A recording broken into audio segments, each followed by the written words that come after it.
తాజా అంశాన్ని చూస్తున్నాం. ఒడిశాలో జరిగిన ఎన్కౌంటర్లో మోస్ట్ వాంటెడ్ మావోయిస్టు గణేష్ ఉయ్యకే మరణించినట్లు పోలీసులు తెలిపారు. నల్గొండ జిల్లా పుల్లెంలకు చెందిన గణేష్ మావోయిస్టు కేంద్ర కమిటీ సభ్యుడిగా ఉన్నారు. మరిన్ని వివరాలు మా ప్రతినిధి మహేష్ తివారీని అడిగి తెలుసుకుందాం. మహేష్, చెప్పండి, మావోయిస్టు పార్టీలో గణేష్ ఉయ్యకే నేపథ్యం ఏంటి? గణేష్ ఉయికే అంటే చాలా పేరు పొందిన మావోయిస్ట్ లీడర్ మనం అనొచ్చు. డీకేలో దండకారణ్యలో బస్తర్ ఏరియా కానీ, తర్వాత ఛత్తీస్గఢ్ ఒరిస్సా సరిహద్దు కానీ, ఛత్తీస్గఢ్ ఆంధ్రప్రదేశ్ సరిహద్దు కానీ, ఈ ప్రాంతంలో పోయిన కొన్ని సంవత్సరాల నుంచి గణేష్ ఉయికే ఒక చాలా పేరు పొందిన మావోయిస్ట్ లీడర్ గా యాక్టివ్ గా ఉన్నాడు. మనం చూస్తే ఆయన నల్గొండ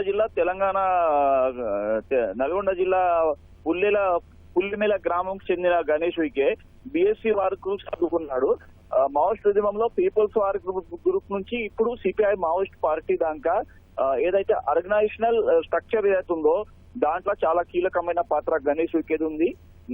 చమ్రు గణేష్ అన్న అని ఈయన పేరుంది. తర్వాత పక్కా హనుమంతు అని కూడా ఈయనకు గుర్తుపడతారు. ఆ ప్రాంతంలో ఉన్న గ్రామాలలో వెళ్ళి మావోయిస్ట్ ఐడియాలజీ ఎలా ప్రజల కోసం బాగుందో అది చెప్పటం గాని, తర్వాత అక్కడ ఉన్న యూత్ కు మావోయిస్ట్ ఉద్యమంలో తీసుకురావడం గాని, దాంట్లో గణేష్ ఉయికే చాలా కీలకమైన పాత్ర పోషించారు.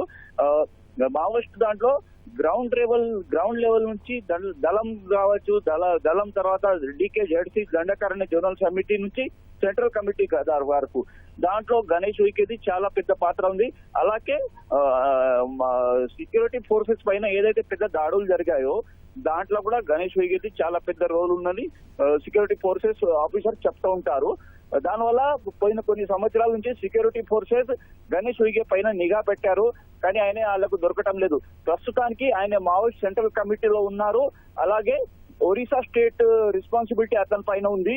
ఒరిస్సా ప్రాంతంలో మావోయిస్ట్ ఉద్యమంకు ఒక మజబూతి పెద్ద చేస్తానికి గణేష్ ఉయికే చాలా కీలకమైన పాత్రలో ఉన్నారు. ఇప్పుడు బసవరాజు చనిపోయిన తర్వాత ఏదైతే మావోయిస్ట్ పెద్ద లీడర్ పైన సెక్యూరిటీ ఫోర్సెస్ నిఘా పెట్టారో, ఎన్ఐఏ అసొంటి సెంట్రల్ ఇన్వెస్టిగేషన్ ఏజెన్సీ కూడా గణేష్ ఉయికే పైన నిఘా పెట్టారు. దాంతో మనం గణేష్ ఉయికే ఎంత పెద్ద కీలకమైన పాత్రలో ఉన్నారో మనము తెలుసుకోవచ్చు. అయితే గణేష్ ఉయికే కోసం గాలింపు చర్యలు సెక్యూరిటీ ఫోర్సెస్ చాలా రోజుల నుంచి చేస్తున్నారు, ఆయన దొరకటం లేదు. కానీ ఒక పక్కా సమాచారం ప్రకారం ఇన్పుట్ తర్వాత ఒరిస్సాలోని కందమాల్ ఏరియాలో ఇవాళ ఈ ఎన్కౌంటర్ లో గణేష్ ఉయికేకు హతమార్చారు. ఈ ప్రాంతంలో ఇవాళ మార్నింగ్ నుంచే పెద్ద మేజర్ ఆపరేషన్ సెక్యూరిటీ ఫోర్సెస్ చేస్తున్నారు. దాంట్లో 5 మావోయిస్టులు మృతి చెందారు. దాంట్లో గణేష్ ఉయికే చనిపోయాడని గుర్తుపట్టారు. అతని పైన 5 స్టేట్లు కలిసి అన్ని మావోయిస్ట్ ప్రాంతంలో ఉన్న స్టేట్లు మనం చూస్తే సెక్యూరిటీ ఫోర్సెస్ ది టోటల్ రివార్డ్ 5 కోట్స్ పైన ఎక్కువ, 5 కోట్ల కంటే ఎక్కువ ఉంది అని చెప్తున్నారు. దానివల్ల ఏదైతే మావోయిస్ట్ కేంద్ర సమితి సభ్యులు మృతి చెందుతున్నారో దానివల్ల మావోయిస్ట్ ఉద్యమానికి చాలా పెద్ద ఎదురు దెబ్బ ఉంది.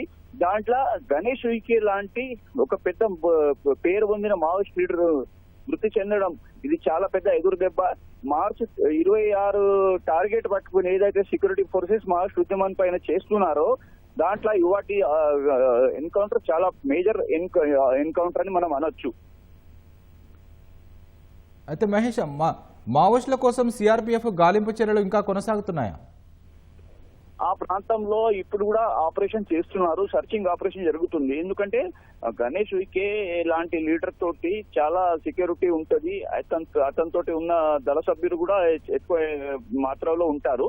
వాటి 5 మావోయిస్టులే మృతి చెందారు, ఇంక్లూడ్ గణేష్ ఉయికే. అయితే మిగతా మావోయిస్టులు ఆ ప్రాంతంలో ఉన్నారని అంచనాతో ఆ ప్రాంతంలో గాలింపు చర్యలు చేస్తున్నారు.